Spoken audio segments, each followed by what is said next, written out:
Hello दोस्तों, आज basically हम लोग पढ़ेंगे जे से लॉ क्या था। से लॉ जेबी से दिए थे इकोनॉमिक्स में, जो क्लासिकल इकोनॉमिक्स के थे।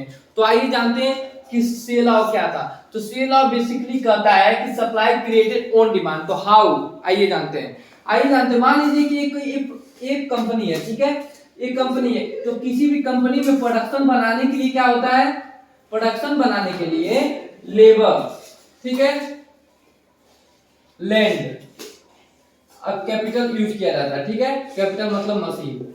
ये तीनों चीज यूज किया जाता है, तब जाके हमारा प्रोडक्शन तैयार होता है, ठीक है।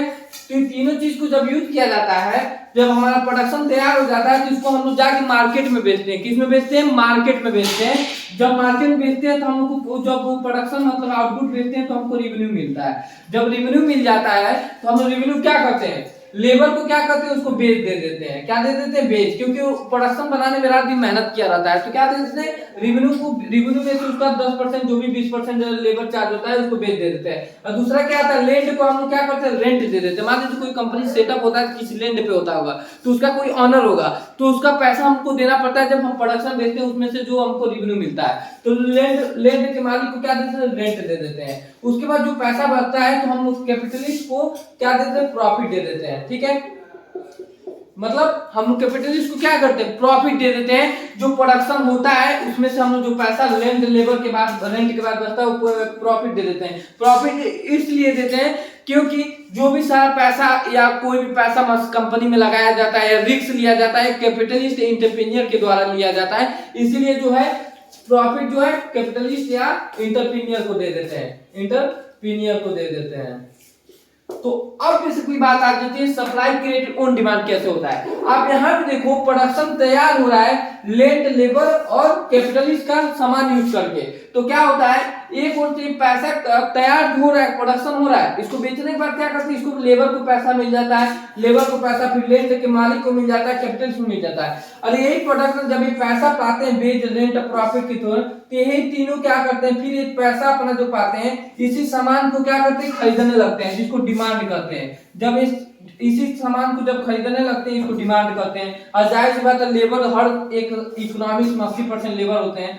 तो क्या करते हैं, इसी पैसा पाने के बाद, जब उसमें लेबरिंग करने के बाद जब पैसा पाते हैं, तो उसी चीज को खरीदने लगते हैं। कभी मान लो बिस्कुट की कंपनी में काम करते, तो बिस्कुट ने उसको पैसा दिया, बेच पाए, तो जाके अपने बच्चों के लिए क्या करेंगे, बिस्कुट खरीद के ले जाएंगे अपने पैसे से।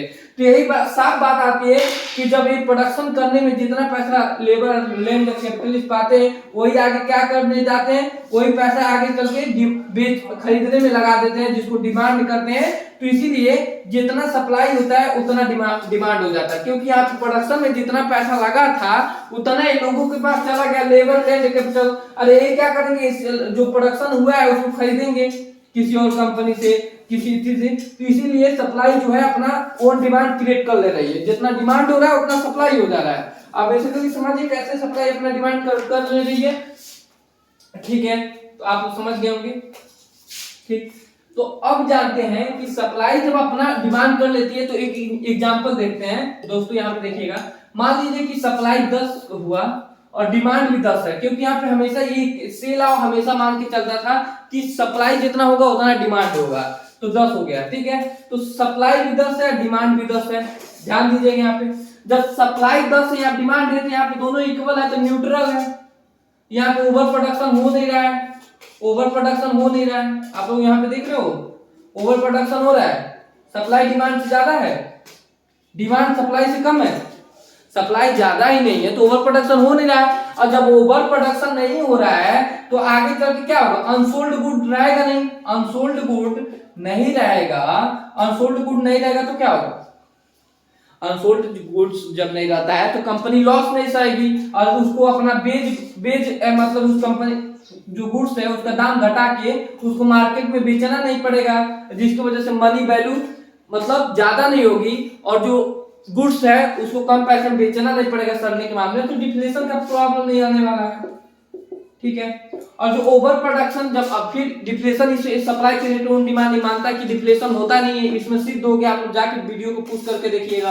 फिर ये कहता है कि इन्फ्लेशन भी नहीं होता है, ये कहता है इन्फ्लेशन भी नहीं होता। तो देखिए यहाँ पे दोनों न्यूट्रल है, जितना सप्लाई होता है उतना डिमांड होता है। तो क्या होता है, जब सप्लाई जितना है, सब इन्फ्लेशन तब आता है ना जब किसी चीज का कमी पड़ जाए, डिमांड ज्यादा हो जाए। यहाँ पे दोनों बराबर है तो किसी चीज का कमी ही नहीं पड़ा तो प्राइस सप्लाई गुड्स का बढ़ेगा ही नहीं, गुड्स का प्राइस इंक्रीज ही नहीं होगा प्राइस, तो क्या होगा, इन्फ्लेशन आएगा ही नहीं, इन्फ्लेशन आएगा नहीं। अब मनी वैल्यू घट ही नहीं रहा है तो इन्फ्लेशन डिफ्लेशन दोनों प्रॉब्लम इनके अनुसार जेबीसी के अनुसार सप्लाई क्रिएटिव ऑन डिमांड में नहीं आता है। तीसरी बात यहाँ पे, जब यहाँ पे जितना वर्कर यहाँ पे काम कर रहे हैं तो वही वर्कर क्या है फिर वर्क कर रहे हैं, कंटिन्यूअस कर रहे हैं, क्योंकि यहाँ पे कैपिटलिस्ट जो है पैसा अपना हाथ नहीं रहा है तो क्या है यहाँ पे इनका प्रोडक्शन में लॉस नहीं हो रही है, तो इसके वजह से अनएम्प्लॉयमेंट भी प्रॉब्लम नहीं आता है।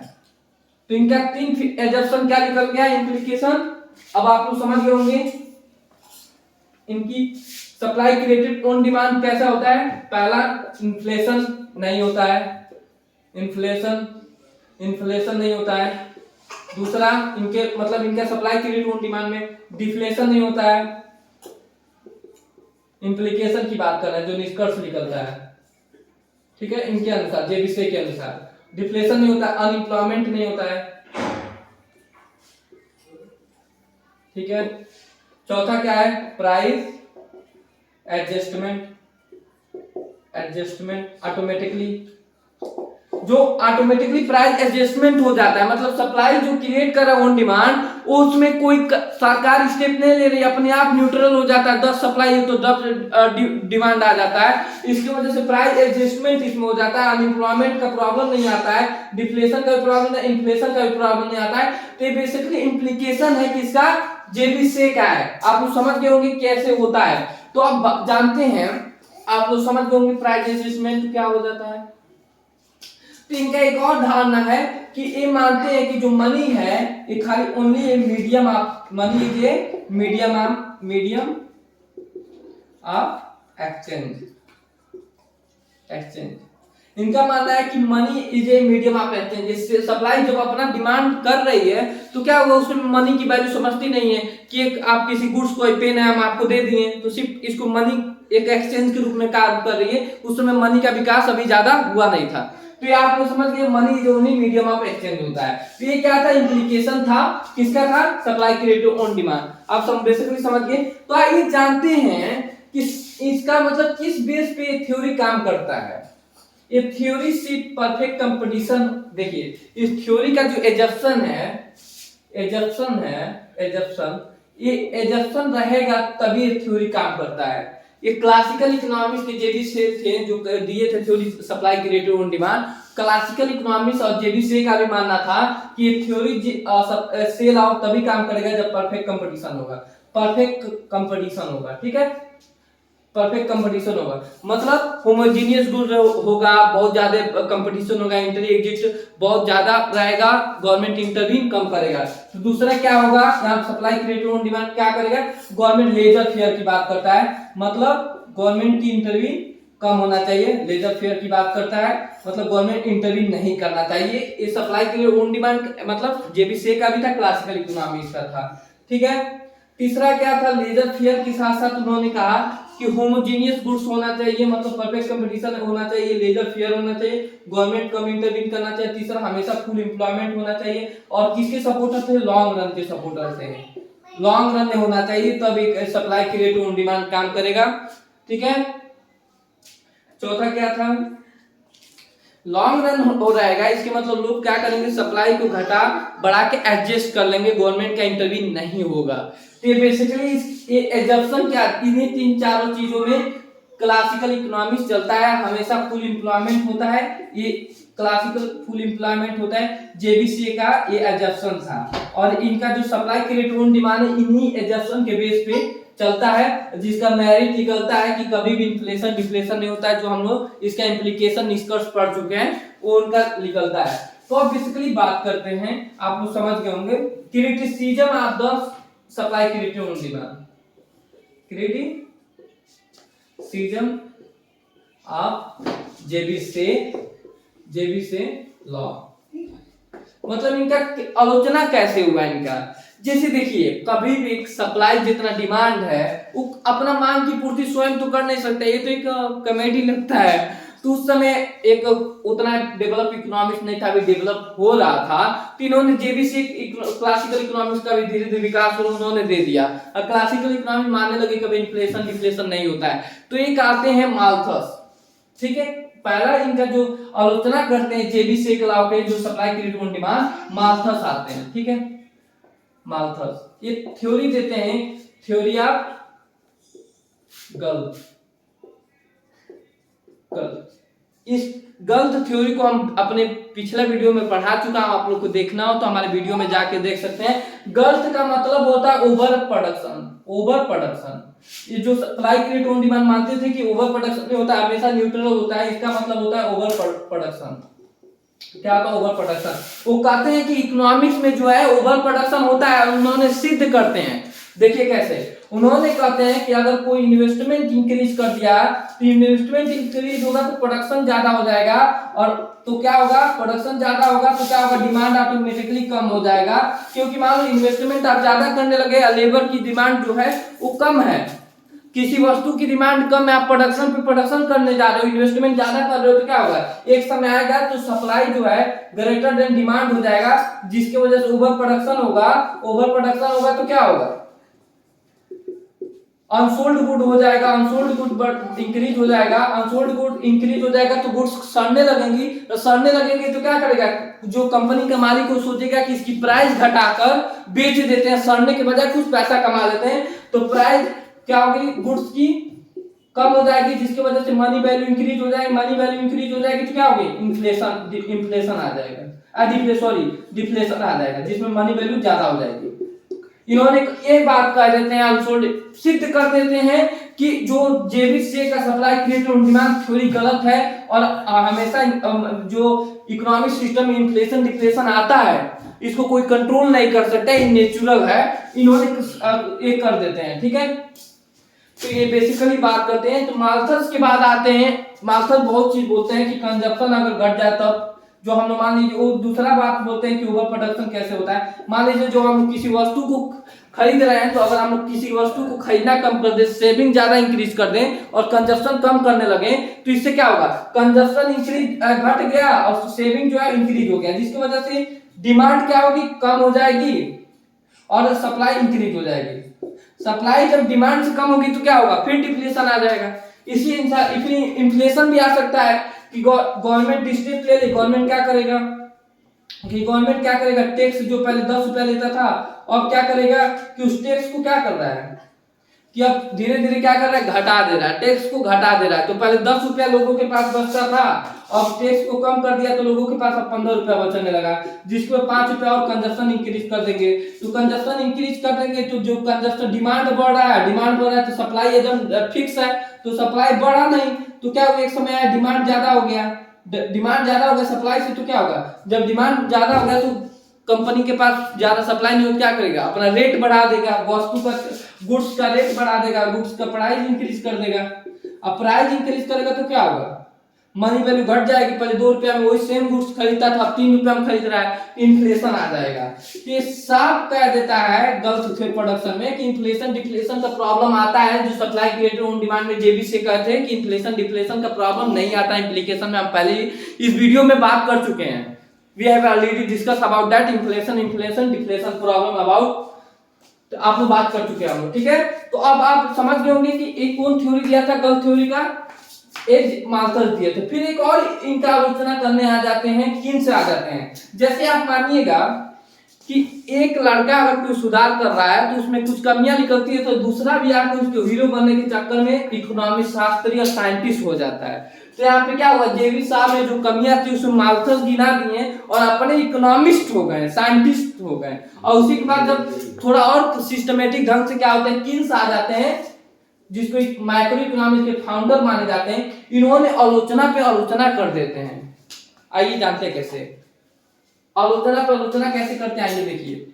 किन्स कहते हैं कि इन्फ्लेशन और डिफ्लेशन का प्रॉब्लम होता है, इन्फ्लेशन और डिफ्लेशन का प्रॉब्लम होता है, और एक सप्लाई क्रिएटिव ऑन डिमांड क्या करता था, इन्फ्लेशन डिफ्लेशन का प्रॉब्लम नहीं होता है। पहले वीडियो में हम लोग बात कर चुके हैं, आप लोग बैक करके पुश कर दीजिएगा। जो क्लासिकल इकोनॉमिक्स का भी मानना था अनएम्प्लॉयमेंट इन्फ्लेशन डिफ्लेशन नहीं होता है। ये कैसे होता है, उन्होंने कहते हैं कि इन्फ्लेशन तब हो सकता है कि बहुत सारे कारण है इन्फ्लेशन होने के लिए, कि इन्वेस्टमेंट आप बढ़ा दें या कंजप्शन आप क्या कर सकते हैं, कंजप्शन बढ़ा सकते हैं। ठीक है, गवर्नमेंट क्या करेगी, अपना कंजप्शन बढ़ा देगी, तब इन्फ्लेशन हो सकता है। प्राइवेट इन्वेस्टमेंट बढ़ जाए, प्राइवेट इन्वेस्टमेंट घट जाए तब भी हो सकता है। किसी चीज की वस्तु कम होने लगेगी तो क्या होगा, सप्लाई कम हो जाए तब आप इन्फ्लेशन हो सकता है। तो वो बात साफ सिद्ध कर देते हैं कि इन्फ्लेशन डिफ्लेशन का प्रॉब्लम होता है, और सिद्ध करने के बाद इनकी थ्योरी को बेस्ड माना जाता है। फिर इन्होंने कहते हैं कि अनएम्प्लॉयमेंट का भी प्रॉब्लम आता है। इन्होंने सिद्ध कर देते हैं कि अनएम्प्लॉयमेंट का हमेशा फुल एम्प्लॉयमेंट नहीं होता है। अनएम्प्लॉयमेंट जो सप्लाई क्रिएटिव ऑन डिमांड में कहता था कि अनएम्प्लॉयमेंट का प्रॉब्लम आता ही नहीं है, लेकिन यहाँ पे अनएम्प्लॉयमेंट का भी प्रॉब्लम आता है। आइए दोस्तों गिनाते हैं क्या होता है। आइए एक एग्जांपल के थ्रू समझाते हैं किन्स का क्या मानना था। किन्स कहता था कि अगर कोई इन्वेस्टमेंट इंक्रीज कर दोगे, कोई व्यक्ति है इन्वेस्टमेंट इंक्रीज कर देगा, तो कैपिटल गुड्स पे इन्वेस्टमेंट कर रहा है तो प्रोडक्शन इंक्रीज हो गया। ठीक है, प्रोडक्शन इंक्रीज हो गया गुड्स का, तो क्या होगा, गुड्स का प्रोडक्शन इंक्रीज हो गया। लेकिन साथ में वेज नहीं इंक्रीज हुआ। वेज नहीं इंक्रीज हुआ तो क्या हुआ, गुड्स बहुत ज्यादा प्लेंटी मात्रा में हो गया, गुड्स इंक्रीज है, डिमांड सेम उतने हैं, तो डिमांड गुड्स ज्यादा इन्वेस्टमेंट की वजह से बढ़ गया, डिमांड सेम था तो डिमांड एक समय आकर घट गया, जिसकी वजह से सप्लाई ज्यादा हो गया इन्वेस्टमेंट होने की वजह से। और जब सप्लाई ज्यादा हो गया डिमांड से तो क्या होगा, ओवर प्रोडक्शन हो गया। ओवर प्रोडक्शन अनसोल्ड गुड्स हो गई, अनसोल्ड गुड्स की वजह से क्या करेगा, कंपनी लॉस ना करने की वजह से उसका प्राइस कम कर देगा, और जब प्राइस कम करेगा तो डिफ्लेशन प्रॉब्लम आ जाएगी, डिफ्लेशन प्रॉब्लम आ जाएगी। उसी तरह से उल्टा हो जाएगा जब किसी वस्तु का मतलब कोई इन्वेस्टमेंट कम कर दे, कोई इन्वेस्टर, गवर्नमेंट इन्वेस्ट करना कम कर दे गवर्नमेंट, तो क्या होने प्रॉब्लम आ जाएगा, डिफ्लेशन का प्रॉब्लम, इन्फ्लेशन का प्रॉब्लम आने लगेगा, सॉरी इन्फ्लेशन का प्रॉब्लम आने लगेगा। तो यही बात है। अभी मान लीजिए कि हम ये बता रहे हैं आप लोग को कि हम लोग क्या है, पहले दो वस्तु मतलब 2 आम खाते थे, मैंगो खाते थे, अब क्या किए 4 खाने लगे, जिसकी वजह से डिमांड ज्यादा हो गया, लेकिन प्रोडक्शन टोटल आम का 100 है, लेकिन क्या हुआ इसी तरह हम लोग ज्यादा खाने लगे तो डिमांड ज्यादा कर दिया, सप्लाई लिमिटेड है, तो डिमांड ज्यादा करने की वजह से एक समय आया कि हम लोग का डिमांड सप्लाई को क्रॉस करते हुए बहुत ज्यादा हो जाता है सप्लाई से। तो क्या होता है, डिमांड बढ़ जाता है, सप्लाई कम हो जाता है, तो प्रोड्यूसर क्या सोचेगा कि इसका प्राइस सप्लाई के मैंगो को बढ़ा देते हैं, और डिमांड क्या होगा, डिमांड ज्यादा रहेगा तो प्राइस बढ़ा के बेचने लगेगा, जिसकी वजह से मनी वैल्यू घट जाएगी और चीजों का दाम बढ़ जाएगा। उसी उतने में पहले 2 रुपए में 2 मैंगो खरीदता था, 4 रुपए में 4 मैंगो खरीदने लगेगा, इसके इन्फ्लेशन प्रॉब्लम आ जाएगा। तो साफ सिद्ध कर देते हैं, साफ सिद्ध कर देते हैं कि गवर्नमेंट इन्वेस्टमेंट के कारण, प्राइवेट इन्वेस्टमेंट के कारण, हाउस होल्डर कंजप्शन इन्वेस्टमेंट का सेविंग के कारण इन्फ्लेशन डिफ्लेशन आता रहता है, अनएम्प्लॉयमेंट भी होता रहता है, इसको कोई रोक नहीं सकता है, नेचुरल प्रोसेस में होता रहता है। इन्होंने सिद्ध कर देते हैं और ये थ्योरी गलत हो जाती है। तो दूसरा इन्होंने क्या करते हैं कि गवर्नमेंट का इंटरवीन होना चाहिए। गवर्नमेंट जैसे लेजर फेयर का बात करता था, कौन बात करता था, उसको जेबीसी अपने लॉ में कहता था लेजर फेयर होना चाहिए, गवर्नमेंट का इंटरवीन नहीं होना चाहिए, लेकिन इन्होंने कहते हैं कि गवर्नमेंट का इंटरवीन होना चाहिए। Government should be take the step for remove the inflation and deflation problem of the country through the using of the fiscal policy, monetary policy. उन्होंने साफ कहते हैं government should take the step for remove the problem of inflation और deflation through the physical policy और monetary policy. इन्होंने साफ कहता है कि फिजिकल पॉलिसी गवर्नमेंट अगर नहीं होगा तो क्या होगा कि लोग प्रॉफिट के बेस पे लोगों का अत्याचार करने लगेंगे, तो सप्लाई जितना होगा उसका दाम बढ़ने लगेगा। मान लो कि कोई गवर्नमेंट है ही नहीं आपको रोकने वाला, तो आप क्या करोगे, दो प्रोडक्शन कर रहे हो तो आप उसका प्राइस बढ़ा लोगे। तो गवर्नमेंट होना चाहिए लोगों के वेलफेयर के लिए। मान लो कि अभी इन्फ्लेशन आ गया और सब अपने मन का कंट्रोल करने में लगे हुए, तो इन्फ्लेशन का भी कंट्रोल ही नहीं होगा। मान लो इन्फ्लेशन कैसे कंट्रोल होगा, कोई अपने प्राइस के दाम बढ़ा रहा है, कोई घटा रहा है, तो इन्फ्लेशन कंट्रोल होने के लिए कोई एक ऐसा व्यक्ति होना चाहिए जो रूल एंड रेगुलेशन बनाए, तो पूरा कंट्री को फॉलो करना चाहिए।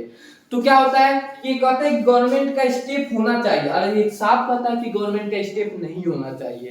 तो फिर आलोचना करके सिद्ध कर देते हैं, और इनका जो फिलॉसफी है पूरा दुनिया एडॉप्ट कर लेती है, और ये भी सप्लाई क्रिएट ऑन डिमांड को पूरी दुनिया इसको रिजेक्ट कर देती है। इसको मान दिया जाता है कि अनसाइंटिफिक था। लेकिन उस समय जो ये 1900 में आते हैं, वो 18वीं शताब्दी की बात थी, उस समय उतना डेवलप नहीं था, तो एक थ्योरी दिए थे। तो आलोचना में आप किसका गलत थ्योरी जो हम पिछला वीडियो में हम पढ़ा चुके उसको आप लोग देखते हैं आलोचना में कैसे किए थे। इन्होंने कहा कि इन्फ्लेशन डिफ्लेशन होता है, अनएम्प्लॉयमेंट प्रॉब्लम बिगिंस करते हैं होता है कि गवर्नमेंट इन्वेस्टमेंट ज्यादा करने लगे, गवर्नमेंट इन्वेस्टमेंट घटा दे, कंजप्शन इंक्रीज कर दे, हाउस होल्डर कंजप्शन बढ़ जाए, उसी वजह से क्या हो जाएगा, इन्फ्लेशन आ सकता है क्योंकि किसी चीज का कमी हो जाएगी, या गवर्नमेंट अभी हम ही लोग कंजप्शन कम कर दें तो क्या होगा, ओवर प्रोडक्शन बढ़ जाएगा, सप्लाई ज्यादा हो जाएगा, जिसकी वजह से डिफ्लेशन आ जाएगा। वो साफ कहते हैं कि इन्फ्लेशन डिफ्लेशन होता है जो सप्लाई जेबी से नहीं मानता था। होप करते हैं कि आप लोग का वीडियो समझ आया होगा, और आलोचना में आप गलत थ्योरी का बात कर सकते हैं, और जेम्स किन्स के बात कर सकते हैं जो इन्फ्लेशन डिफ्लेशन फुल एम्प्लॉयमेंट की बात किए थे। अच्छी लगी वीडियो तो सब्सक्राइब करिए, शेयर करिए, और ऐसी वीडियो जानने ऐसी वीडियो चाहते हैं आप तो कमेंट करिए जिस टॉपिक पे वीडियो चाहते हैं। जय हिंद जय भारत दोस्तों।